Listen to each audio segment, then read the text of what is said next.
Ayan, tingnan mo yung tangke ko puno pa. Pero 12 hours na yung biyahe ko niyan. So, meron tayong 451 miles na natira. Kailangan natin punuin to. Kung titingnan natin guys kung magkano yung kinain ng hybrid sa 12 hours na biyahe.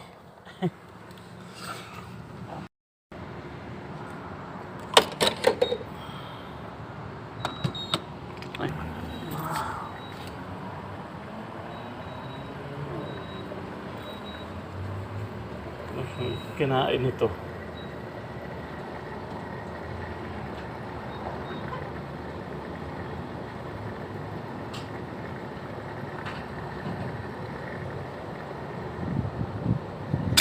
Oh, nasa $13 no?